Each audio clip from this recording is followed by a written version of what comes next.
ఇకపోతే కాంగ్రెస్ విజయంలో సీఎం రేవంత్ రెడ్డి వ్యూహాత్మకంగా వ్యవహరించారు. అభ్యర్థి ఎంపిక నుంచి ప్రచారం వరకు దగ్గరుండి పర్యవేక్షించారు. మైనారిటీలో మరింత పట్టు కోసం పోలింగ్ కు కొద్ది రోజుల ముందే అజారుద్దీన్ కు మంత్రి పదవి కట్టబెట్టారు. డివిజన్ల వారీగా మంత్రులకు బాధ్యతలు అప్పగించి సమన్వయం చేశారు. క్షేత్ర స్థాయిలో నేతలు కార్యకర్తలతో సమావేశాలు ఏర్పాటు చేసి శ్రేణుల్లో జోష్ నింపారు. ప్రభుత్వ పథకాలను ప్రజల్లోకి సమర్థంగా తీసుకెళ్లేలా సీఎం చర్యలు చేపట్టారు.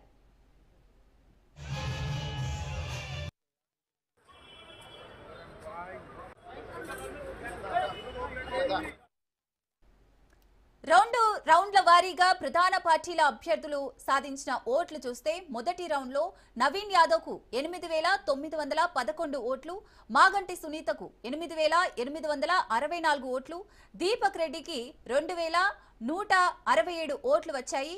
రెండో రౌండ్ లో నవీన్ యాదవ్ కు 9,691 ఓట్లు, మాగంటి సునీతకు 8,609 ఓట్లు, దీపక్ రెడ్డికి 3,475 ఓట్లు వచ్చాయి. మూడో రౌండ్ చేరే నాటికి నవీన్ యాదవ్ కు 11,082 ఓట్లు, మాగంటి సునీతకు 8,082 ఓట్లు, దీపక్ రెడ్డికి 3,475 ఓట్లు వచ్చాయి.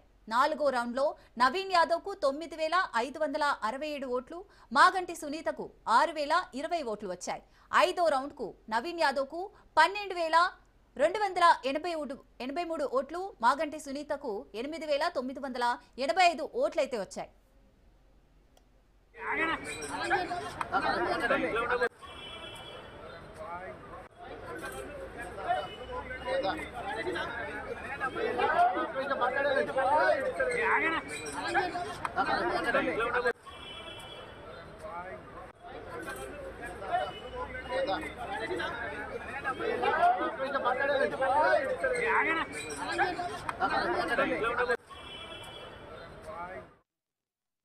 పదో రౌండ్ వరకు కాంగ్రెస్ హవా కొనసాగింది. మొత్తంగా 24,729 ఓట్ల మెజారిటీతో కాంగ్రెస్ అభ్యర్థి నవీన్ యాదవ్ ఘన విజయం సాధించారు.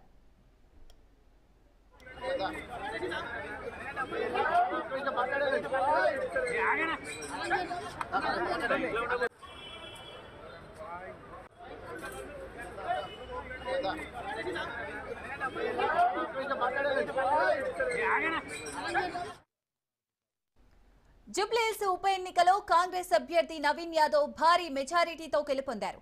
ఈ క్రమంలో కీలక వ్యాఖ్యలు చేశారు నవీన్ యాదవ్.